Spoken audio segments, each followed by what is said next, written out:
महाराष्ट्रात राज्यसभेची निवडणुकीत चुरस वाढणार. शिवसेनेकडून शरद पवारांच्या विरोधात 2 उमेदवार देण्याचे संकेत. एकनाथ शिंदे शरद पवारांसमोर आव्हान उभं करण्याची शक्यता. राज्यसभेसाठी महाविकास आघाडीच्या एकमेव जागेसाठी शरद पवारांना काँग्रेसचा होकार. पत्रकार परिषद घेत सुप्रिया सुळे आणि काँग्रेस नेत्यांनी केलं जाहीर. तर पवार मविया कोट्यातून राज्यसभेवर, राऊतांचं विधान. राज्यसभेसाठी भाजपचं धक्कातंत्र. दिग्गजांना डावलत रामराव वडकुते, माया इवनाथेंना संधी. सोशल इंजिनिअरिंगचं गणित साधण्याचा प्रयत्न. आठवले आणि विनोद तावडेंचीही राज्यसभेवर वर्णी. विलिनीकरण वगैरे दंतकथा आता संपल्या आहेत. राष्ट्रवादी विलिनीकरणावर संजय राऊतांचं विधान. दासबोध संत परंपरेतील एकमेव स्वतंत्र ग्रंथ ज्ञानेश्वरी आणि गाथा केवळ संकलन.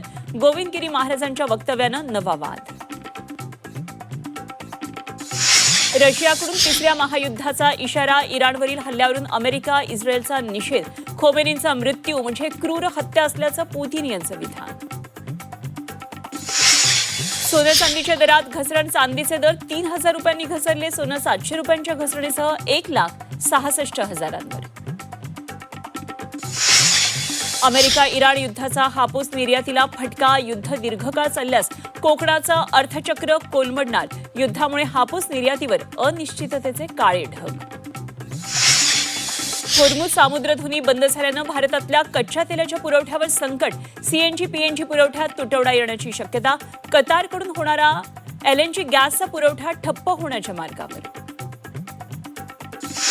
ई चलन प्रणाली विरोधात ट्रान्सपोर्ट संघटनांचा आजपासून संप. महाराष्ट्र स्कूल बस ओनर्स असोसिएशनचा संपाला पाठिंबा. ऐन परीक्षेच्या हंगामात संपामुळे पालक आणि विद्यार्थ्यांची अडचण वाढणार. लाडकी बहीण योजनेच्या खर्चात 20% कपातीची शक्यता. अर्थसंकल्पीय तरतुदीत 20% कपात होण्याचे संकेत. 2100 रुपये हप्त्यासाठी करावी लागणार प्रतीक्षा. आणि देहूत आज 378वा संत तुकाराम महाराज बीज सोहळा. देहूत वारकऱ्यांची मांदियाळी. ज्ञानोबा माऊलींच्या गजरानं देहूनगरीत दुमदुमली.